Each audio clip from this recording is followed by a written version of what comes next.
and welcome to FPL Mate, your best mate for fantasy Premier League content for the 2023-24 season. My name is Dan and it's time for our weekly roundup of all of the final news and decisions to go through ahead of Game Week 11. We're going to cover all of the press conferences and injury news, as well as look at some of the key decisions such as captaincy, differentials and one-week punts, plus much more. So guys, if you do enjoy this one, make sure you do drop a like and subscribe if you want this content in your feeds every single week.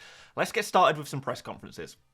Okay, so starting off in alphabetical order, all 20 press conferences, this is what is going on around the world of the Premier League. So, Udogie, he is expected to return to the starting 11. He had some fitness issues, but he is going to be absolutely fine for this game week. Of course, Arteta was coy as usual with his injury updates, particularly with Jesus. Apparently, it's uncertain if Jesus is going to be available before the international break. He can't put a guarantee on it, apparently, so who knows what's going to happen there, but certainly that's going to maybe put Jesus out until game week 13. So Nketiah owners, Nketiah buyers, you've maybe got 2 weeks of him before Jesus does return. And Emil Smith-Rowe is going to be out for weeks. For Aston Villa, Moreno is actually back in full training and could be a surprise availability for this game week. Maybe he comes off the bench, maybe he starts, I'm not sure, but he is in full training, which is good. There's no update on Duran, and Ramsey is still going to be out. For Bournemouth, Senesi, he is back and available. Cook is going to be suspended this game week, and Adams, Fredericks, Marcondes and Neto, they are all still out for Bournemouth. And for Brentford, Damsgaard, De Silva and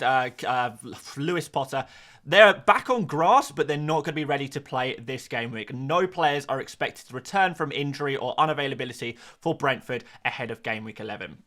For Brighton, Lamptey, he is back and available, so I expect he is going to start in the left-back position for Brighton there. Maybe play at right-back, not exactly sure there, because Estupiñán, even though he is back in training, he is not ready to play. So I think Lamptey is going to come in and play here. There's no return date for Welbeck yet, so I imagine he is going to be a long-term absentee from Brighton. For Burnley, Foster is ill, so we're not sure if he's going to be around or not. Bayer is back in training, so should be available, and Cullen is suspended until game week 12. For Chelsea, lots of good news actually. James is now available. He featured in the League Cup in the midweek. Mudryk is also back in full training, and Broja is expected to make the bench this week. For Crystal Palace, Mitchell has trained as normal and is available for this week. Eze, he's going to be in the squad this game week, which is good news. I can't believe Hodgson actually admitted that Eze is going to be in the squad. Whether he starts or not is a different question. And Elise, he is going to be back before the international break, but probably not for game week 11. So we might see Elise back in the squad for game week 12, but not quite yet. But Eze, he is back. Interesting little pick there if you fancy a little pump, but I'm not quite sure he's ready to start yet.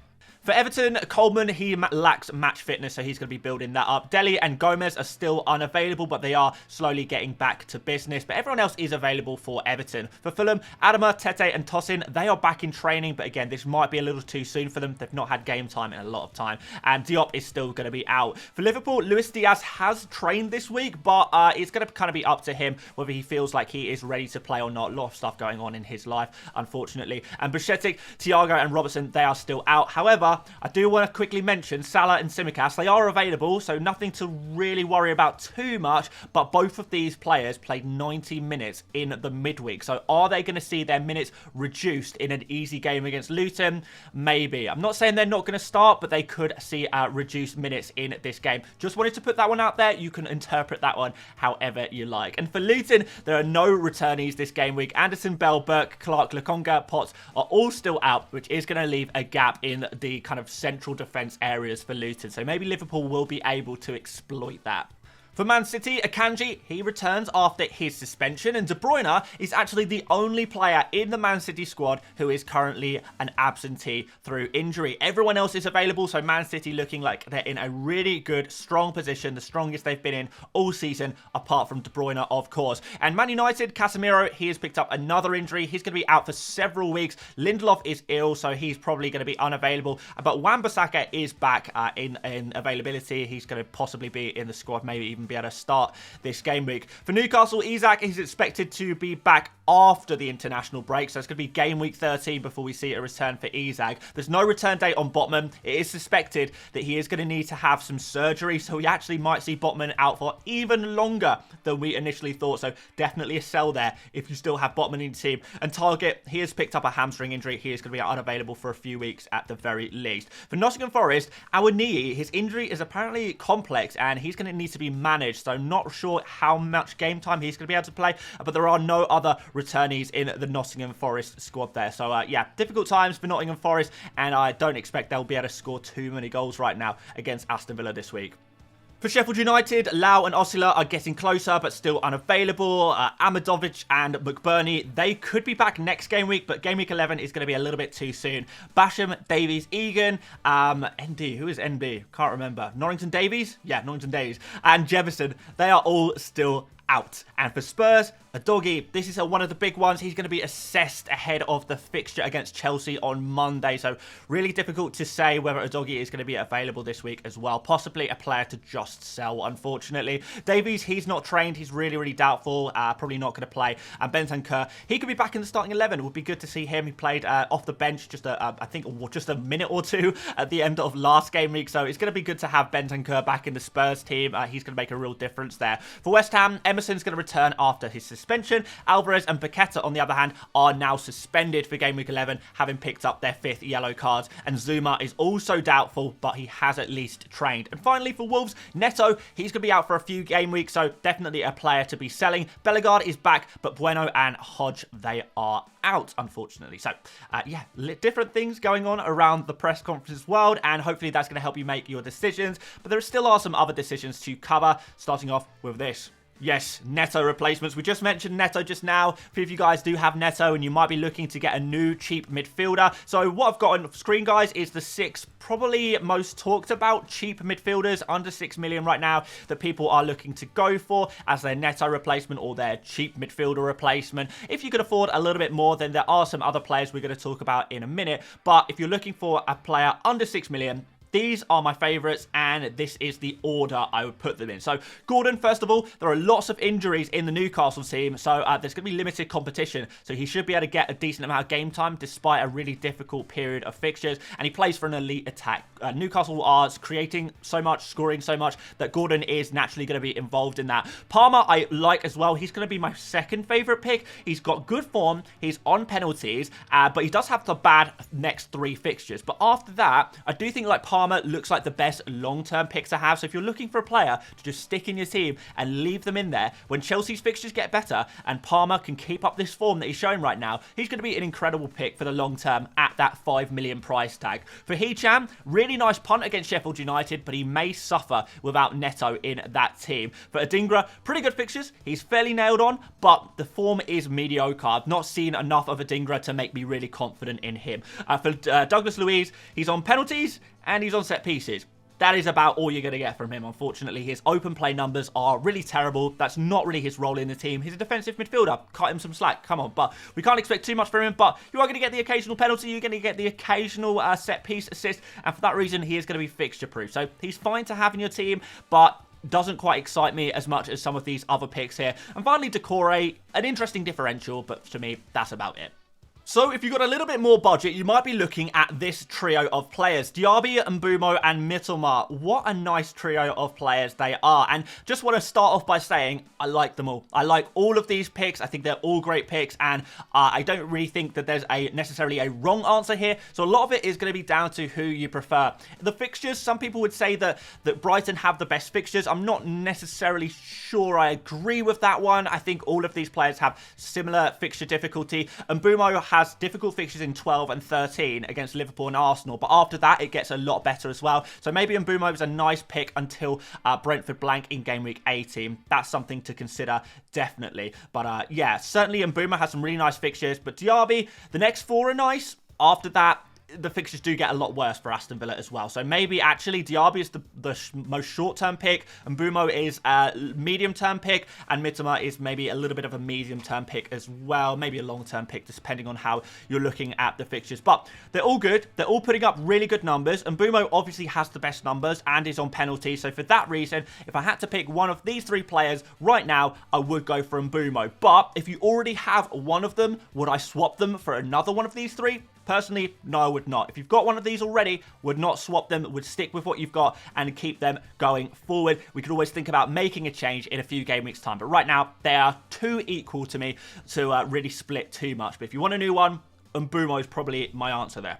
So as such, we've got to include him in a wildcard draft. So I've made a Game Week 11 final wildcard draft for this game week, and this is for wildcarders, but it's also for people just looking to make moves in their team, try and get an idea of what kind of team you would be looking to build towards, and this is what I would be building. So Johnston in goal, we've got Tsimikas in defense there, we've got Gabriel and Gahey in defense there as well. I like all three of those defenders. In midfield, we've got Son and Salah, of course, got to have these guys, and we've got Mbumo there, like I said, and we'll put Gordon and Saka in there as well. Saka, not a great fixture against Newcastle, but after that, things do look up a lot for Saka. And then up front, we've actually got Erling Haaland and Darwin Nunez. Yes, I've gone for Darwin in this team ahead of Watkins. We've got a bench of a 3.9 million goalkeeper. We've got Charlie Taylor, 3.9 million defender. We've got Lascelles, because I think Botman is going to be out for some time, which means Lascelles could become really useful as an FPL asset for getting those Newcastle clean sheets in future game weeks. But overall, you've got a decent team here. For defenders, you're probably going to play Tsimikas, you're probably going to play Gahey. For that Gabriel slot, there is definitely some debate to play a Lascelles or a Taylor, but I think I am leaning towards Gabriel at this point. Of course, this team only costs 99.7 million, so it's pretty cheap, and I imagine most of you guys will be able to make improvements to this team, but I just wanted to lay out some decent players and a nice base squad for you guys to maybe build upon. This has got a team rating of 97% on Fantasy Football Hub. If you want to check out their My Team tool and see the tool where I built this team using, you can check out the link in the description if you want to do that. It's really, really useful for trying to build a team and kind of plan out a team that is going to work for you really well in future game weeks. So definitely recommend that to get an idea of where you are moving towards. Link in the description. So we're going to do 1 week punts again because I think it's a bit of fun. So these are players that I think will do really well this particular game week. And we've got different positions, different budgets to help you kind of make that decision. So for defense, we've got Tsimikas as the cheap option and Trent as the expensive option. So two Liverpool defenders, like them both for this fixture against Luton Town. But for the medium kind of price player, John Stones, think he's really interesting. Against Bournemouth, expecting a clean sheet, bonus points are always a potential. And Stones does have a decent amount of aerial threat as well. So maybe John Stones could come up clutch now he's back and available. In midfield, He-Chan has got to be mentioned as your cheap guy, and Mbumo I like this game week against West Ham a lot. But Phil Foden as your expensive midfield differential, hey, that's pretty nice. Could do really well against Bournemouth. Could be a really nice 1 week punt there. And for forwards, Edouard plays against Burnley. Obviously, he's done really well against some of the weaker teams already this season. Now he's back. He's going to be playing against a super weak Burnley. Could he get some attacking returns? Hey, why not? We've got Darwin against Luton. I really, really like this pick a lot. Really like the Darwin pick. It's a shame I don't have him in my team, but there you go. And we've got Callum Wilson here as well. 7.8 million. He plays against Arsenal. Tough fixture. But whenever Wilson is fit and Isak is not fit, I really do trust Wilson to get goals, you know, score penalties, whatever, every single game. He's just a player who does the business whenever he's on the pitch. An elite player, but always suffers with minutes. Maybe you could say a similar thing about Darwin, to be fair, but these two players have really high ceilings. In terms of our slightly longer differential type players who don't have such high ownership, I think we need to mention three of the players that I also like for 1 game week punts. I also like these three players as longer term differentials as well. So Tsimikas, definitely still the defender that excites me the most right now. He-Chan is a really nice differential against Sheffield United next, but I think at that price, you could probably hold him for some time as well. And Darwin, going to keep talking about him. I just feel like he is a player who I just really want him for this week. He's that one player who I wish I had in Game Week 11, but don't. I wonder what you guys think. Who is that one player that you are scared of in Game Week 11? Who's the one player you wish you could have, but you can't really find a way of getting him into your team? For me, it's Darwin. Who is it for you? Of course, we've got to do the goalkeeper start order. So these are the list of goalkeepers that a lot of people own.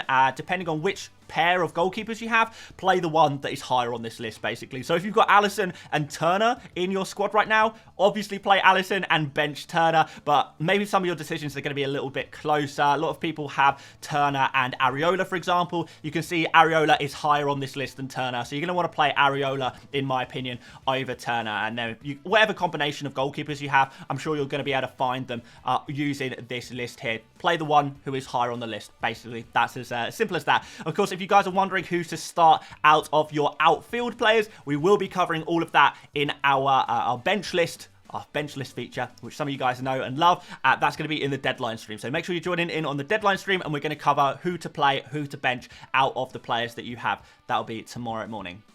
And finally, captaincy. This is going to be controversial, but I think Haaland is the standout captain for this week. I don't think anyone else is going to come close to him, really, in terms of, you know, how much confidence I have in a player to pick as my captain. Bournemouth at home is just too good to resist for a player coming back into form. The no Haaland gang are going to hate me for this, but hey, this is my opinion. I think you pick Haaland as your captain this week. I think it's a super, super easy decision, and I'm not really wavering on that one. Don't think there's a second option, really, in terms of those elite captain picks. But there are other options. Salah, I don't like that he didn't play he played the full 90 in midweek. I'm not sure if he's going to get 90 this weekend as well against Luton. But, you know, you never know what's going to happen. Salah has been very fortunate with a lot of his FPL returns recently. Can he continue this luck?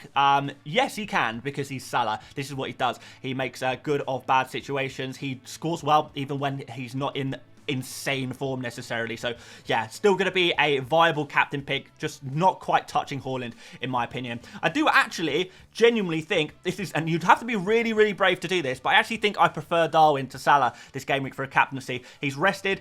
Luton Town concede a lot of their goals from central areas, and I think Darwin's goal scoring like kind of chances are going to be higher than Salah's in this game. I think Darwin could do really, really well, and I am backing him this game week. So if you're brave and you don't have Haaland and you do have Darwin, I would seriously consider captaining Darwin ahead of Salah. I really, really would. But that's easy for me to say as someone who has Haaland in my team and will be captaining him.